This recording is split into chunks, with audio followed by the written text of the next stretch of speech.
Becoming a Grandmaster in chess is the highest title you can achieve. And before the year 2000, there were only 6 women in the world that had achieved this title.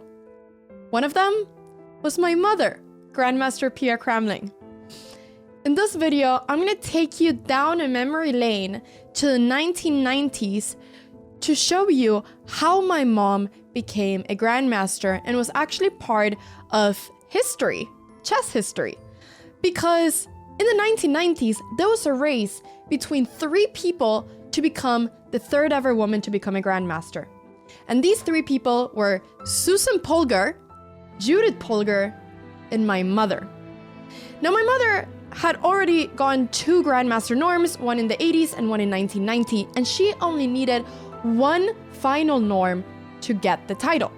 And if you don't know what a norm is basically like a diploma that you achieve for performing as a Grandmaster at a chess tournament. And there are a few requirements. One of them is that performance needs to be of at least 2,600. So it's very difficult to do this in several tournaments. You have to do it in 3, plus you need to get over 2,500 in rating.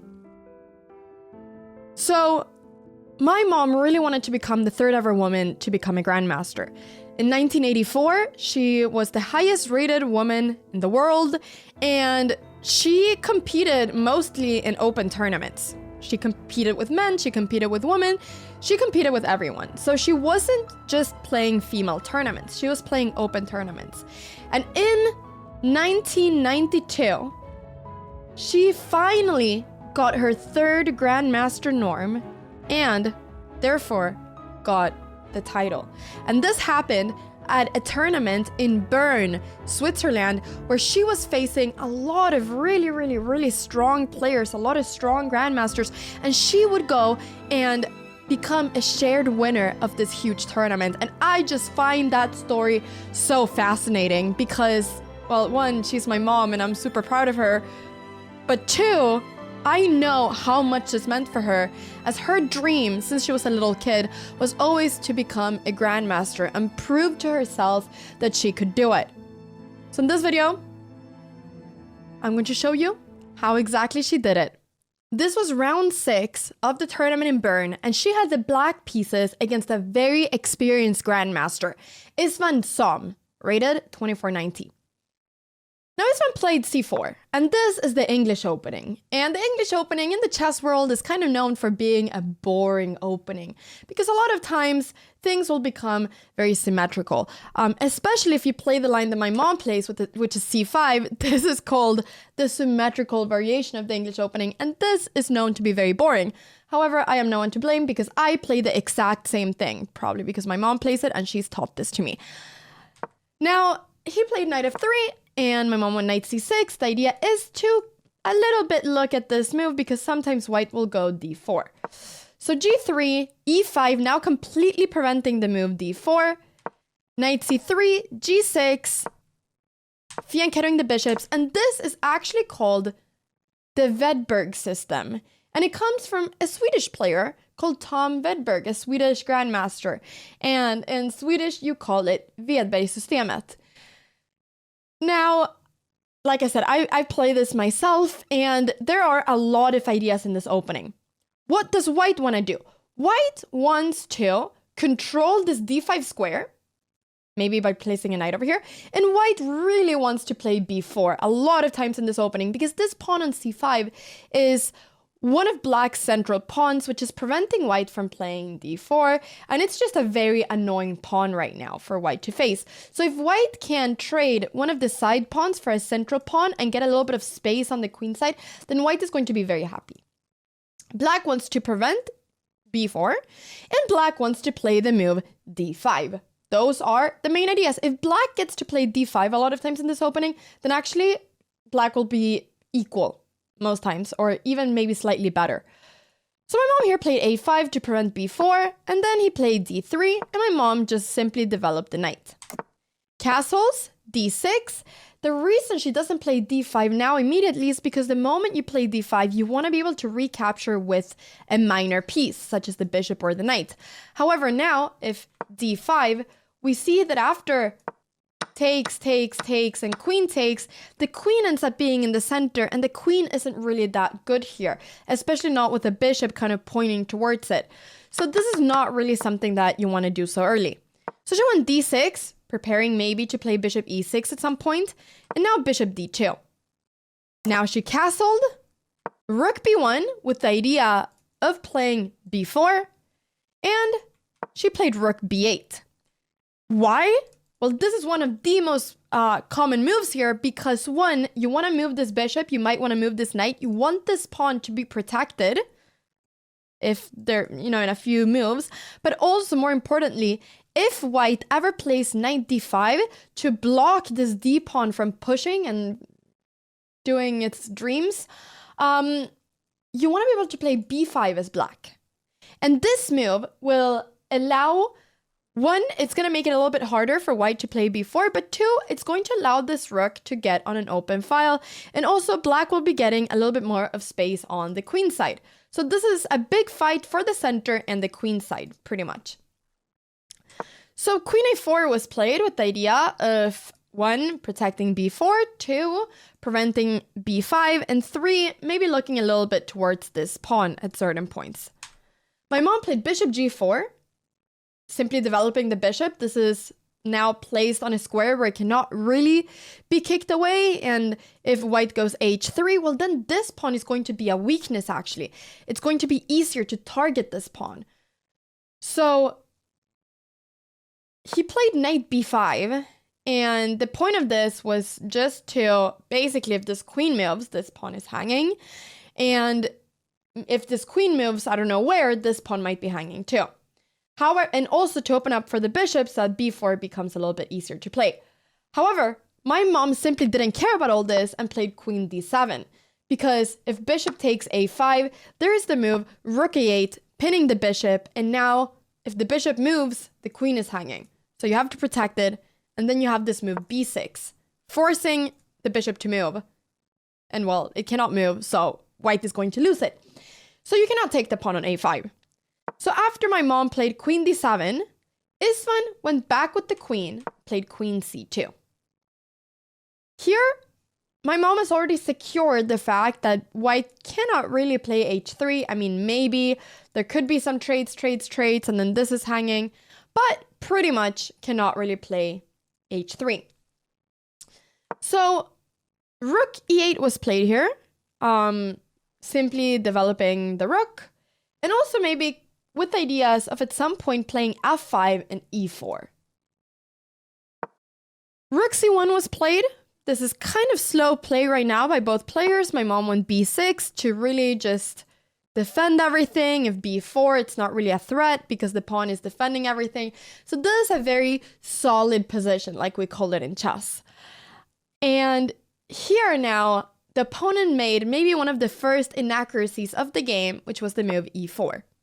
Now, why is this an inaccuracy? I feel like I'm using so many chess terms, but why is this not that good of a move? Well, the reason this could be slightly problematic is because now, with this pawn being pushed, this square is forever going to be available for the knight, and white is never going to be able to kick away a knight that gets placed here, but also white is never going to be able to create a breakthrough in the center themselves. So this is really locking in the center, and now after this move happens, yes, black can never play d5, but now the play is going to be on the sides of the board, on the king side and on the queen side. And in a situation where the queen side attack isn't really that scary and black has a lot more pieces on the king side, this could become a problem for white. So I'm very surprised that he didn't play b4, which is the normal breakthrough. Instead, he played e4. And now my mom actually went back to f8 with the rook, because the rook now didn't really have a purpose over here, to prepare the move f5. The rook on an open file, on the f file, is going to be doing amazing, especially because of the fact that the rook and the bishop would be threatening this knight together. So knight e1 was played. He wanted to move his knight back, and now my mom played bishop h3, trying to trade off the only piece that's really defending the king right now. If this gets traded off, then moves such as f5 or h5, h4 could become very, very, very strong in the future, and now my mom is going to attack the king with no fear. Can you tell that I'm very inspired by my mom? I hope you can. So he played f3 to make it a little bit easier to defend the king's side. Now my mom traded. He took with the knight, and she played queen h3, putting the queen closer to the king and now preparing f5. In this position, she's actually fully on sacrificing a pawn. Knight takes d6 is a move that can very much happen, even though that was not what happened in the game. The reason it didn't happen in the game is because after knight takes d6, there's this move knight d4, which makes this knight super good, threatening the queen, threatening this pawn, and if the queen moves to d1, there's f5, and now the attack that my mom has is going to be very strong. These two rooks are on the queen side doing absolutely nothing. This knight is questioning its purpose. This bishop also doing nothing. White's pieces are just not doing anything. This knight, yes, it won a pawn, but what is it doing? Nothing. So black would actually just be a lot better here. So after queen h3, sacrificing this pawn, Isvan played the move rook f1, defending this pawn, and now maybe a little bit more threatening to take here because now this pawn is not really that attacked. My mom didn't care about the d6 pawn though and simply played f5, continuing with the idea that she had. Now, he played bishop c3 because he wanted to be able to, if knight takes d6, he wanted to be able to, after knight d4, to capture this knight. And so my mom played the move f4. Now, this is a really comfortable position for her because if white would, for instance, play something like g4, then h5 is coming. That is the way that she's going to try to break through. If white then would play something like g5, well, then she's going to go knight d8 and then knight e6 or knight f7 and try to capture this pawn. And if this pawn is captured, it's just going to be a very weak king. So after f4, Isvan actually captured on f4, and my mom captured back. We can see that this pawn is still hanging. Isvan decided to trade off a few pieces. Typically what you say is that if your opponent is attacking you, it's good to trade off pieces because then your opponent has less pieces to attack you with. And so after this queen c3 check, the king went back, and now he played the move d4. Finally, now that this pawn is not on e5 anymore, white gets to do the center breakthrough that it's wanted to do for a very long time. But now, I mean, my mom didn't really care about what was going on in the center because everything is defended. So she decided to keep on playing on the king side and went for the move g5. What is the plan? The plan is to go g4 and then f3. Very simple. So these are some huge threats right now. And Isvan decided to ignore all of these and play the move d5. And now, my mother didn't care about this knight. She said, go on, take my knight if you want. I'm going to play g4. And if you take my knight, you're going to be in deep trouble, Isvan. And this is just such a cool move, I think. And now the idea is that if he takes the knight, she has this move g3. And how do you defend h2? You cannot really defend. There's no way. This knight is placed in such a bad way that it's blocking any defense from white to this pawn. So if the best move here would be to do something like rook f2, sacrificing the rook, because if you go something like rook e1, after queen takes h2 and check, I mean, this is just going to be a complete disaster. But also after king f1, you can just simply play this game and you are in no hurry to pick up the piece. So this would be very bad, and therefore, after the move g4, he actually captured on g4. Now, obviously, my mom doesn't want to trade queens because she's threatening a lot of things with this queen, so she played the move f3, threatening the knight and threatening checkmate. Isvan played rook f2, defending the knight, reason being that if the knight would move somewhere like e3, there's this move f2 check.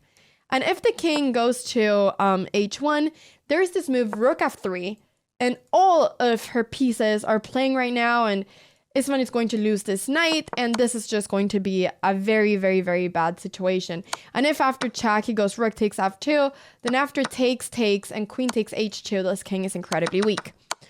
So he played rook f2, sacrificing the knight. And now my mom obviously wants to take the knight, but she doesn't want to lose her knight, so she played knight d4, threatening to go knight e2 check and, well, winning some material. So here, the best move that he has is actually to take this pawn, which looks insane. But he traded knights because he wanted to avoid this, which makes a lot of sense. And now after takes, and queen takes, my mom simply picked up his knight. And now she was up some material, but Isvan was hoping that he would be able to survive the attack at least. So he was trying to pick up pawns. And actually, he has 3 pawns for the knight, which points-wise is the same. So now my mom tried to reroute this knight to a better square.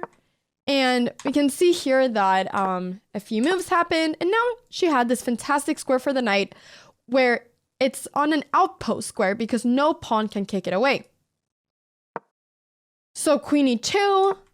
Now she started activating her rooks. And this is just very nice how you just keep all the pieces active. And she just needs to make sure that white doesn't get any passed pawn that can become a big problem for the knight. So king g2, she simply picked up on g4, and then a few trades happened, and now they were playing this endgame, queen and knight versus queen. But all of Isvan's pawns are very weak because of the fact that they're not protecting each other. So we can see here that he picked up this pawn on b6, but his king became very weak. And now after queen e1 check, king went up, few more checks. If king g1 now, there's knight f3 check and then checkmate. So king has to go to h3. Or queen f2, which is the best move here. The king went up to h3. And now, after queen f1 check, king h4, and queen f5, well, queen d8 and queen g5, Isvan resigned in this position, and my mother won the game. Now, why did he resign, you may say? Well, the reason he resigned is because right now the big threat is checkmate in 1. And let's say that Isvan does something to try to avoid the checkmate, for instance, queen g5 check, then there's this move which is really pretty, which is knight g6 check. And it's important here to not trade queens because my mom doesn't have a lot of pawns. There's this beautiful move, knight g6 check, and the king, if it goes to h5, this is going to be a lost queen for him because the only way to prevent the checkmate is to give up the queen. And same thing here. Here you can only pick up the knight. So this is going to be either a forced checkmate or he's going to lose his queen. So in this position, Isvan resigned and my mom won the game. Now, when she won this game, this was round number 6, she still hadn't gotten the Grandmaster norm. She still had to make sure she didn't lose the rest of her games. But she ended up drawing her next 2 games, and after doing that, by round number 8 out of 9, she had secured her 3rd Grandmaster norm and became a Grandmaster after this tournament. My mom ended up becoming the 5th ever Grandmaster, or the 5th ever woman to become a Grandmaster, but she did come after Susan Polgar and Judith Polgar. Both of these 2 players, I think Susan Polgar got her final Grandmaster norm in 1991, 1 year prior to this, and Judith Polgar also got it either in 91 or 92, but it was before my mom became a Grandmaster. So my mom ended up being number 5 in the list, but it was still a huge accomplishment, and it's still, I think, what she is the most proud of career-wise ever. So I hope you enjoyed this little history lesson and the game. And I just wanted to show you this because I just feel so fascinated by the story and I want to share with all of you things about my family. And I think this is really cool chess history to know. So thank you so much for watching this video. And if you've made it all the way this far, type Pia Go in the comments down below. All right, I'll see you all in my next video. Bye-bye. Don't forget to subscribe.